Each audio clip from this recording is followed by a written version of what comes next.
ಸದೃಢ ಸಮಾಜ ನಿರ್ಮಾಣವಾಗಬೇಕಾದರೆ ಉತ್ತಮ ಶಿಕ್ಷಣದಿಂದ ಮಾತ್ರ ಸಾಧ್ಯವೆಂದು ಕೊಡಗು ಜಿಲ್ಲಾ ಪಂಚಾಯತ್ನ ಮುಖ್ಯ ಲೆಕ್ಕಾಧಿಕಾರಿ ಜೀವಲ್ ಖಾನ್ ಹೇಳಿದ್ದಾರೆ. ದಾಪಕ್ಲು ಬಳಿಯ ಹೊದವಾಡ ಗ್ರಾಮದ ರಾಫಲ್ಸ್ ಇಂಟರ್ನ್ಯಾಷನಲ್ ಇಂಗ್ಲಿಷ್ ಶಾಲೆ ಮತ್ತು ಪಿಯು ಕಾಲೇಜು ವಾರ್ಷಿಕೋತ್ಸವದಲ್ಲಿ ಮುಖ್ಯ ಅತಿಥಿಯಾಗಿ ಆಗಮಿಸಿ ಮಾತನಾಡಿದ ಅವರು, ಜೀವನದಲ್ಲಿ ಸಾಧನೆ ಮಾಡಿದ ವ್ಯಕ್ತಿಗಳನ್ನು ನೋಡಿ ಇಂದಿನ ವಿದ್ಯಾರ್ಥಿಗಳು ಹಲವಾರು ವಿಷಯಗಳನ್ನು ಕಲಿಯಬೇಕಾಗಿದೆ. ಮೊಬೈಲ್ನಲ್ಲಿ ರೀಲ್ಸ್ ನೋಡಿ ಸಮಯ ವ್ಯರ್ಥ ಮಾಡದೆ ಉತ್ತಮ ರೀತಿಯಲ್ಲಿ ಸಮಯವನ್ನು ಹೇಗೆ ಸದುಪಯೋಗ ಪಡಿಸಿಕೊಳ್ಳಬಹುದು ಎಂಬುದನ್ನು ವಿದ್ಯಾರ್ಥಿಗಳು ಮನದಟ್ಟು ಮಾಡಿಕೊಳ್ಳಬೇಕೆಂದರು. ಪದ್ಮಶ್ರೀ ಪುರಸ್ಕೃತ ಕಲಾವಿದೆ ಐಂಬಡಿಯಂಡ ರಾಣಿ ಮಾಚಯ್ಯ ಮಾತನಾಡಿ, ವಿದ್ಯಾರ್ಥಿಗಳು ಯಾವುದೇ ಧರ್ಮದವರಾದರೂ ಶಿಕ್ಷಣದೊಂದಿಗೆ ತಮ್ಮಲ್ಲಿನ ಕಲಾಸಕ್ತಿಯನ್ನು ಪೋಷಿಸಿ ಬೆಳೆಸಬೇಕಾಗಿದೆ ಎಂದರು. ಕಾರ್ಯಕ್ರಮದಲ್ಲಿ ದ್ವಿತೀಯ ಪಿಯುಸಿ ಪರೀಕ್ಷೆಯಲ್ಲಿ ಅತ್ಯುತ್ತಮ ಅಂಕ ಗಳಿಸಿದ ವಿದ್ಯಾರ್ಥಿಗಳನ್ನು ಸನ್ಮಾನಿಸಲಾಯಿತು. ನಂತರ ಶಾಲಾ ಕಾಲೇಜು ವಿದ್ಯಾರ್ಥಿಗಳಿಂದ ಸಾಂಸ್ಕೃತಿಕ ಕಾರ್ಯಕ್ರಮ ನಡೆಯಿತು.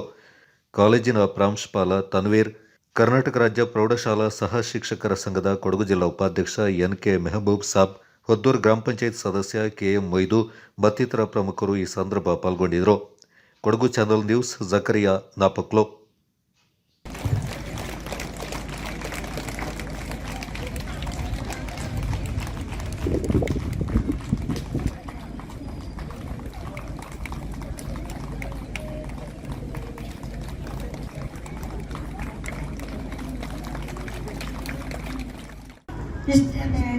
ಮುಖ್ಯೋಪಾಧ್ಯಾಯರು ನಿಮ್ಮ ಅಚೀವ್ಮೆಂಟನ್ನು ಹೇಳುವಾಗ ನನಗೇನೆ ಖುಷಿ ಆಗ್ತದೆ.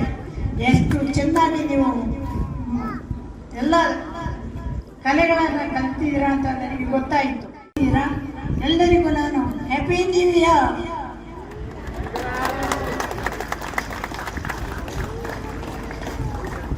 Focus shifts to the dynamic world of sports. We, 5th standard, is all set to celebrate the diverse sports landscape of our nation.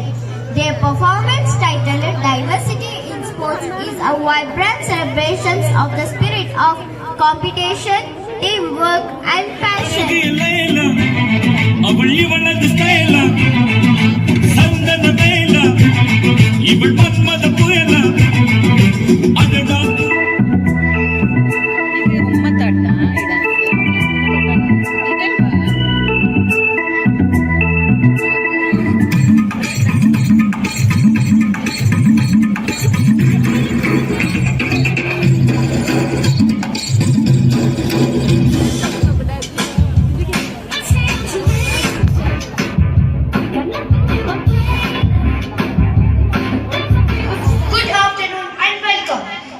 Excited to present a Kerala dance performance by our talented